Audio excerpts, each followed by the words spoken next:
welcome to this episode of MetalTalk TV. As you can see, we are joined by Black Star Riders and Thin Lizzy frontman, Mr. Ricky Warwick. Ricky, how are you, sir? Hello, how's it going? I'm doing very well, and how are you doing with this pandemic? I'm doing good. I mean, you know, it's the new norm now, sadly. It's been with us for over a year, and, you know, I think it's hard to remember what it was like before, but, you know, getting through it, there's light, seems to be light at the end of the tunnel finally, and remaining positive, been busy. Food in the fridge, roof over my head. Can't really complain, to be honest with you. Exactly. And your family's safe and well? Yes, thank you. Everybody's very, very good. Thank you. Good.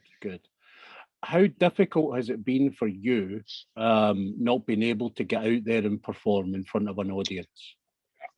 It's frustrating because it's what I've been doing for 30 years. Yeah. You know, I'm on the road 6 months out of the year continuously. It's obviously a huge source of income for me, you know. Of course.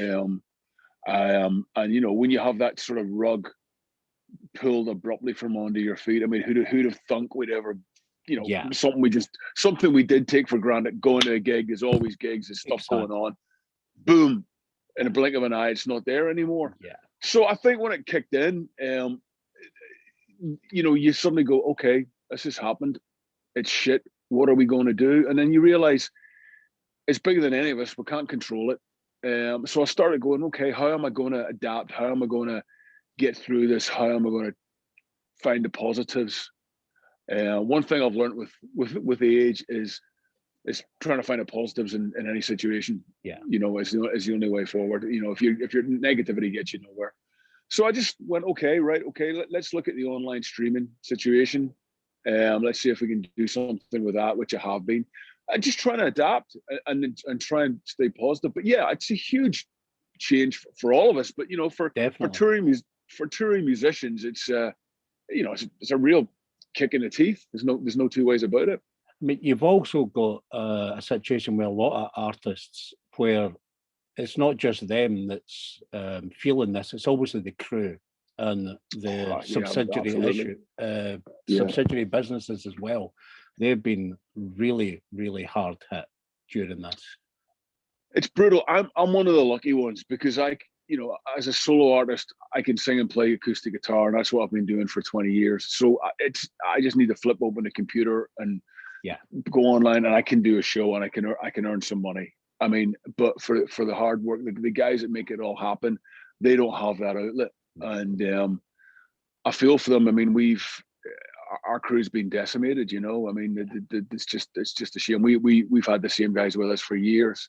Yeah, and you know, a lot of them had to go and find other ways of earning a living, you know, because of it. And again, without me going down that road, the arts are just so underappreciated and underfunded and underrespected. It drives me fucking insane.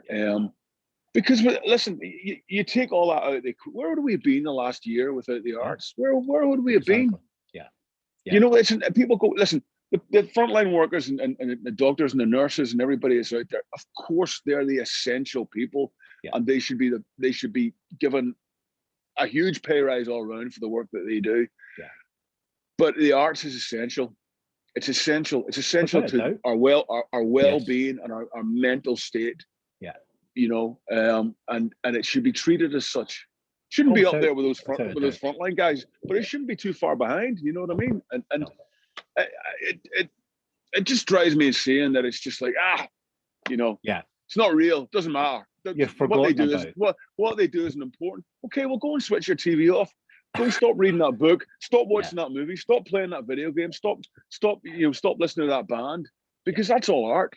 Yeah, you know. Yeah, without a doubt.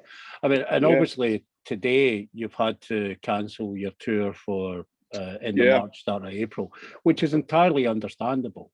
Obviously, you want to be in a position where you can come over, like you said, and play to an audience who are wanting to come and feeling safe to come. Of course. And that is obviously, personally, I think that's the best decision you could have made.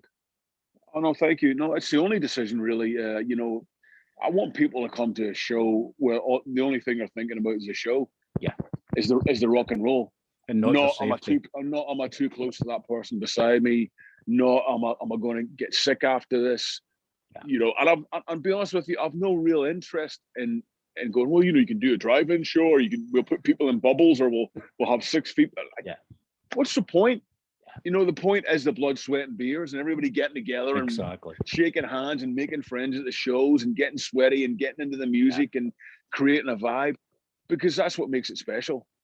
So if you can't have that, I don't really want to do it until we have that back. Because everyone goes to a show with a single purpose. It's not like a football match or a sporting event where you're supporting one team or the other. Everyone is there for the one thing. And that one thing brings everyone together. Absolutely. It's a unifying entity. And it is very important, certainly for rock and roll, for a loud electric band. Absolutely. Look, I mean, I could see it if I was doing an acoustic show and there's a table here and a table there. Okay, but even then, I just don't want people to be sitting there and going, am I too close to that guy? Is he just sneezed, or she just, That's not fair on the audience, and it's not fair on the performers either. No, not at all. I mean, you mentioned your online shows. You've been doing these quite regularly. I've managed to catch up with you. And the one thing that you have done, which I thank you for, is you've kept the price down. You've made it, obviously, people are under quite severe financial straits just now. And you realise that, and the stage obviously realised that as well. So as an avenue to get your material out there and get you to still react to your fans in some form. It's been fantastic.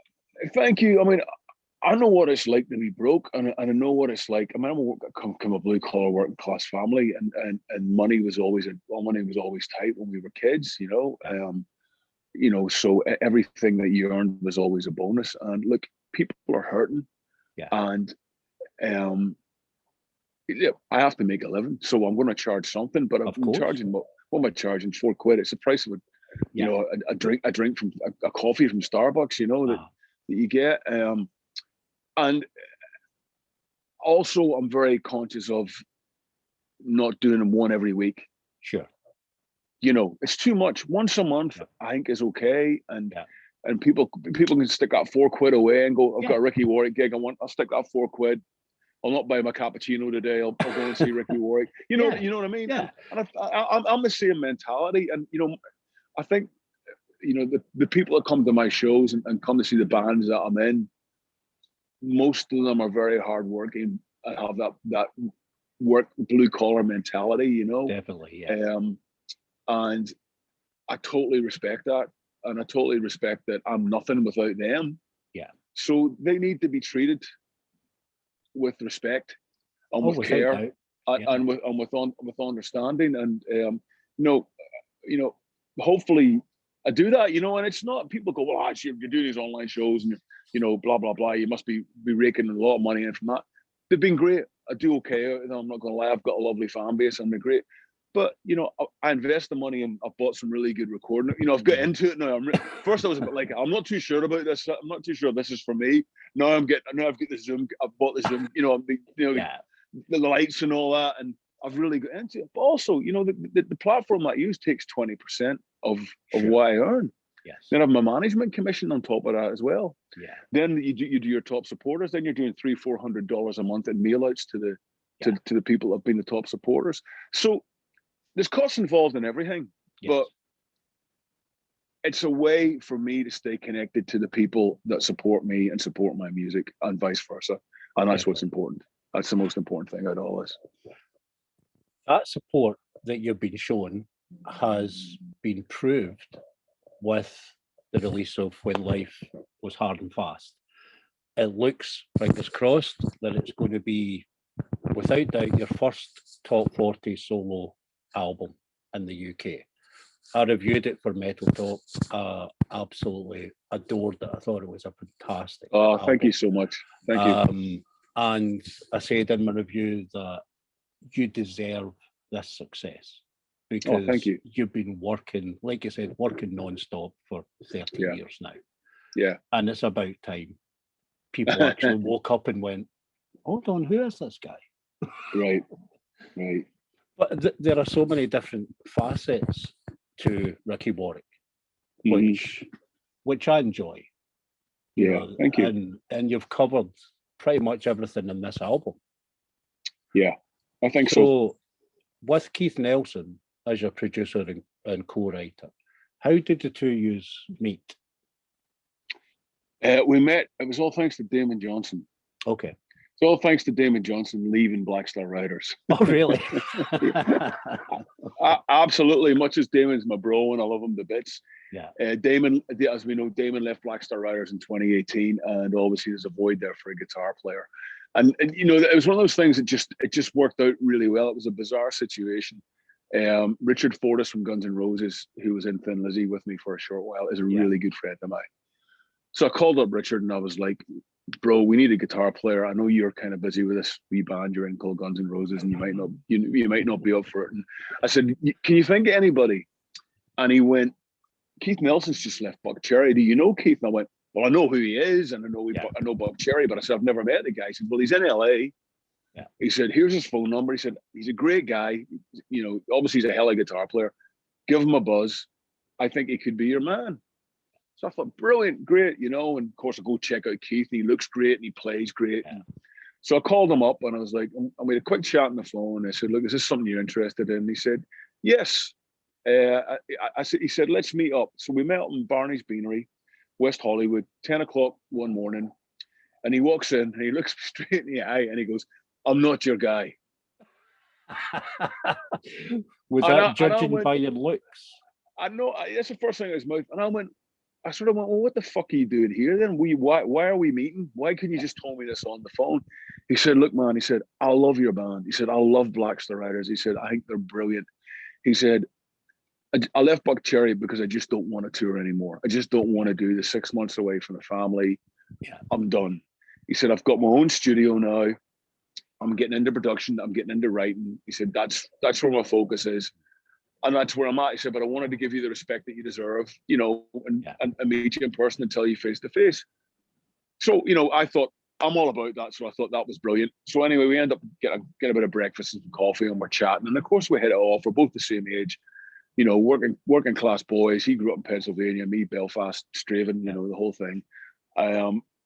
Same love of music, same bands, love of vintage guitars. Suddenly I'm getting on with this guy like a house on fire. I'm going, damn, it's a real shame he's not going to be the guy, because I really like this guy. Yeah. And he says to me, he says, look, why don't you just come over to the studio tomorrow and let's see if we can, let's write a song. And I said, yeah, that sounds cool. So the next day I went over and I had the idea for the song Fighting Heart. I had the lyrics and I had the verse riff together, but didn't have the rest of the song finished. So we walked in and I played him. I said, he goes, this is great. We started working on it. We finished it, did a demo of it, left the studio that night, went back home, listened to the demo, went, this is fucking great, man. And that was a really good day. I said, I really like this cat. I said, you know, there's a chemistry there.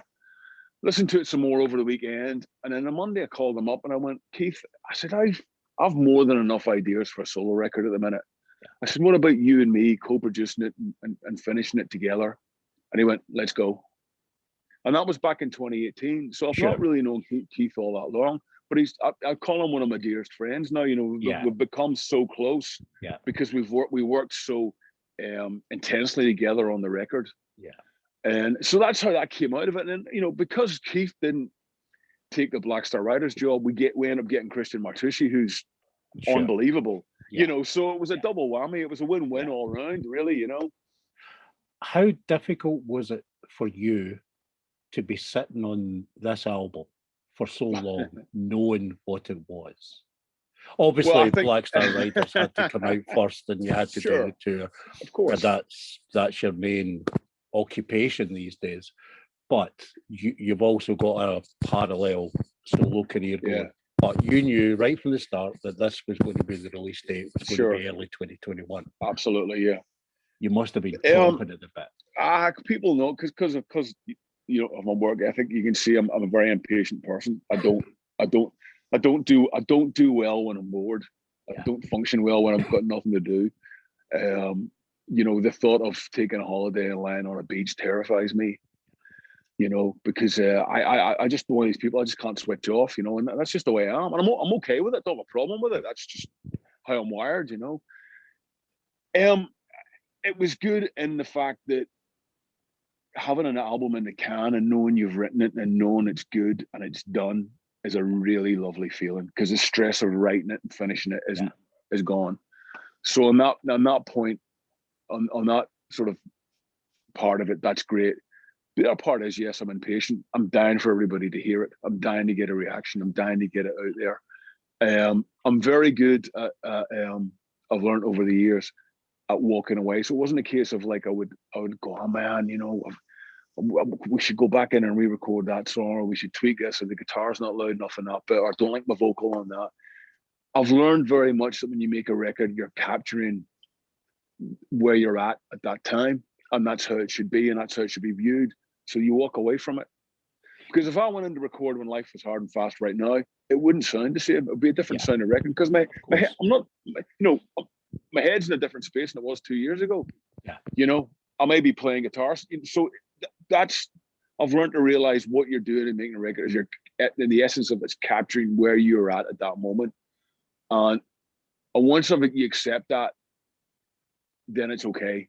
You can wait. So you can say, I think what made it hard, sorry to interrupt you. What made it hard was last year, we were supposed to be really busy with Black Star Riders. Sure. Yes. On the road. And the fact that we weren't, and I've been at home for a year.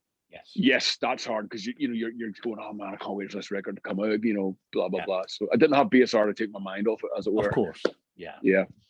So you can say, hand on heart, that you did not put that album on in the house or in the car and think, oh God, I wish I'd done that a bit different, or oh, we could write another couple. It was done. It finished in April 2019, and it was done. I've always think we can write another couple. I think that's something that, listen, I put it on and I can sit and listen to it and go, I really like this record. I'm really damn proud of it, and it's great. I've already moved on to the next one. Yes, the next one, Facebook Live on Friday. You know, the next one's written. The next one's written, and we're all, Keith and I are already making the demos on it. Yeah. And that's the way I am, I think, with everything. It's like, okay, that's done. It's done. It's great. I'm really, really proud of it. What's next? You know? Because obviously you had the Black Star Riders album coming out in September 2019. And then you tried to get the tour going, which is the way these things work. Sure. And obviously what happened. So you couldn't fulfill those dates because of the COVID, and you're sitting and going, oh, what do you do? And obviously you went down the road to the stage, and like you said, you've already recorded or got the demos for a new album. Is there any dates for recording or for that? For Black Star Riders, yes, we're looking at going in. I mean, we should have some news about Black Star Riders pretty soon, I think, that we're going to announce. But we should be going in end of summer. Excellent. That's what we're looking at. Again, because geographically we're all over the place in Black Star Riders, we need to wait again till it's safe to fly everybody. And we'll record in LA again. We'll use Jay Rustin again that did another State of Grace. Yeah, that's a dead cert. We've already agreed that, but we just need to make sure it's safe for Scotty to fly over and Christian to fly down and Chad to fly in. Chad's in Pennsylvania on the other side of the country. So once we can all get together safely in a studio, we'll make a start. I mean, it's sitting waiting. The demos are done. One or two songs we're still kind of working on, but I'd say there's 15 solid songs there. Excellent. You know, ready to go, because we could go, all right, we'll go back out and we'll re-promote another State of Grace, but it's gone. It'll be 2 years. It's just, and you know, people's attention span is nothing now, as you know, when it's just you don't have the luxury of the longevity of an album that you used to have 20 years ago, where you could put an album out and you could just keep touring it until the wheels came off. You know, it's almost like back it was in the 70s. You almost need to put a record out every year, every 18 months now. You know? Definitely. Which is the way it was back in our day, you know. Oh, So who came up? Was it yourself or Keith that came up with the suggestions for the special guests on when It was me. It was all me. They're all friends of mine. You know, so you know, because they're friends of mine. I've been working with them for many years. I've worked and, you know, collaborate with them on some of their stuff and vice versa. You know, the beauty of the solo record is you're not going to piss anybody off because there's no band, there's nobody to annoy. You know, if you want somebody to play a guitar solo, your guitar player is not going to go, well, that's my gig. Why is he playing my solo? You know, because there's no band there. You know, it's me. It's only me. So you can be as narcissistic as you want. And I love having one of the many reasons I like doing the solo stuff is because I can work with whoever the hell I want to, and it's interesting and creates different situations. I love the band thing. I love the whole gang mentality of Black Star Riders and what we have is amazing. But you know, clearly that's not enough for me. I need to do other stuff as well. You know. So I'm very lucky. I'm very lucky. Did you have the songs set out and say, right, Andy could do the solo in that, Luke could do the solo in that, I'll ask Joe to sing backing vocals? I think so. You know, when songs were finished and we heard them back, then it was sort of me going to Keith, like, let me get Joe to sing on this. It would be great. Like, you know, with Joe being such a close friend of mine and such a sort of a mentor to me over the years, and having obviously produced a couple of my solo records and the whole connection with me with touring with Def Leppard and the whole thing there, I can't really conceive doing a solo record without Joe being involved because I'm always sending him my ideas. What do you think of this? What do you think of that? And he's always giving me advice. So it's I always want Joe involved in it some way. And plus, he's a hell of a musician, a hell of a singer, and it's just great to have him on there. And then, you know, with like I'd Rather Be Hit with Andy, I'd actually been over in Ibiza working with Andy Taylor in his place on some solo songs for his solo record, which is coming out later this year. So I was kind of going, well, we're working on it. I was going, I'm about to do a solo record. Will you return the favor, Andy? And he's like, of course, send it out. You know, so it's really chilled. It's really laid back. You know, I mean, even on the last sort of, you know, the last record when Patsy Cline with Ginger from A Wild Hearts playing on the track with Nathan from Snow Patrol. I'm just very blessed. And, you know, 30 years of doing this, of rock and roll, I've forged many, many great friendships with some fantastic musicians. And I really admire and love what they do. Sure. So, you know, why not ask them to come in and play, you know? I mean, that's obviously testament to your character that you've met these people, I would say Luke and Andy especially, from way back. I mean, Andy produced Soul Destruction, and of course that wasn't last week. And you're still very close friends now. I mean, that's fantastic. It must be great to flick through your phone book and go, oh, there's and it's definitely a bit surreal, man. You know, it's nice, you know, I mean, I definitely do still get the fanboy moments. Even these people are my friends now. We'll be sitting sometimes with Joe, who I've known for years, and being the best man at his wedding. I'll still be out with Joe one night and I'll still go, that's Joe Elliott from Def Leppard, you know, and I have to sort of pull myself together and go, oh, you know, before I kind of go, oh, really, you know. And how shocked were you to be asked to be Joe's best man?